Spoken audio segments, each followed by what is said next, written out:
Hi there, welcome to Prime Time. I'm Paul Orford. I'm here with Maria from Top FX, who we now call the Forex Therapist. And today on this subject, I really wanted to breach a subject which I think involves every single one of us, which is leadership. Whether it's you're leading your team, yourself, your family, or whoever, can it really be taught? And what is a good leader? What is a bad leader?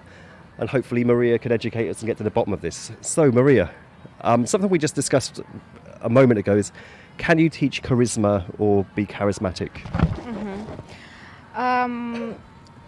In my opinion, charismatic is somebody who inspires other people. Yeah, this is how I understand it. I don't know, how do you understand it? Yes, yeah. So I would say it's a difficult thing to teach that to someone, but there are a lot of skills to improve for someone who wants to lead people in a motivating way. But for someone to be charismatic, it means that they invest emotionally in what they do. They are emotionally intelligent in what they do. So they have this drive, this passion, and this belief that other people see and get inspired by it. So did that answer the question? No, that's perfect, because I found that charisma gets confused with a very gung-ho thing, like we're saying, like, charge, let's go and do this, but that only takes you so far. You know, you can get charisma by knowing the job, trusting the people you work with, so you're bringing them along with you, and conversely, micromanagement, which is the worst leader of all time, I think that reflects badly on them, because maybe they don't trust the workforce and ultimately they don't trust themselves, which, you can pick that up quite easily. And for example, that you haven't got 100% faith in that leader. Yes, that's true. Micromanaging is really disempowering for the employees, because if your leader does not trust you, then you start doubting yourself somehow. You start doubting your contribution to the company, and this what happens is that you lose your motivation eventually. If you are micromanaged too much, you lose your motivation to work and perform. So the first thing I think that would help a leader to be inspiring is to trust their people, that they're going to do a good job. And if he doesn't trust them, then there are two options. Obviously, you can help them to build their skills, because I think people are not just they are far and higher mentalities in this industry and everywhere, I think.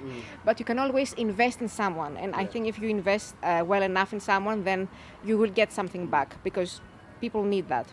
But also as well, you've got to take into account things like staff turnover. If you're having to continually hire new staff members and this, you get a bad name for yourself and your brand, so on and so forth. And I'm probably going to destroy this quote, but we've all seen it on LinkedIn. When people put up these inspirational quotes on LinkedIn, it was about Steve Jobs or some icon like that, where they said, we don't hire intelligent people for us to tell them what to do. We hire good people to tell. I've messed that up completely, but you kind of get the right idea where I'm kind of coming from. When you hire someone, you've hired them because they know how to do the job. You don't. That's why you're hiring them. So, they need to kind of pull their finger out and be a bit more trustworthy, I think. Yes, of course, but sometimes because of we bring to our work who we are as a person as well. So because of your of who you are, of your own, let's say, weaknesses, you may have a tendency to over control or not to trust, and once you start being aware of that, though, it's not just you are like that, there's no hope. Once you start being aware, yes, once you start being aware of that and you want to improve it, I think you are able to improve it, and people will feel that. People who are appreciated in a company always feel that the energy is very different. So and always, most research in this kind of field shows that when the employees feel appreciated, they get motivated, performance rises. So it's all a circle. So to bring it back to where you first originally started years ago in addiction, like if you're this way inclined yourself mentally, you've got to admit you've got a problem. But if you're that sort of person, you're never going to admit you've got that problem. So you're ultimately going to go into a spiral of disappointment, shall we say. Yeah, because maybe you don't see it as a problem, you know. So if you do not see it as a problem, it's not a problem. Yeah. Everybody else's problem. Exactly. So you may be over controlling, you may be micromanaging, and this is not a problem for you because you think this is the way to do the job properly. Your employees may leave, your company may, I don't know, fail, but you will never think that this is something you have to improve because you don't see it as a problem. So in that case, you know, it's not something that can be changed. It's always from awareness and the will to change that something changes. Okay, you know, you have like these people who come in there, they're like business consultants or management consultants who come in and give everyone a positive message and, you know, try and G everybody up. Do these things actually work for managers or CEOs or whoever, people in a leadership role, when someone from the outside is coming in and they're watching and saying you need to do X, Y, and Z? You know, do you think that would work, or is that efficient?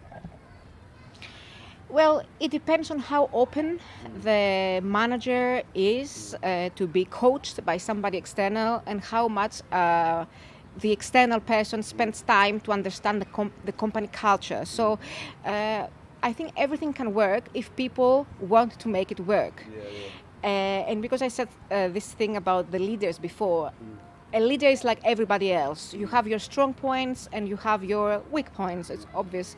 So you may not be, very good in encouraging people or motivating people, but maybe you have another strong point, which is to give practical advice, or you're very technically inclined. So there are always ways to build on your strength and then be aware of the weakness. It's not necessarily that, you know, you have to be a role model that we see on the TV, like, let's go and do it. It's not like everybody can be like that. There's no need for that. All right, cool. Well, that's some food for thought there. I think if any leaders out there do need any help, contact this lady here. She can give you a pep talk and all part of her services and the services of Game Changers to bring you to that next level. So me and Maria are going to get a drink because we're really boiling now because it's really, really hot, and we'll be back soon. Thanks a lot. Bye-bye.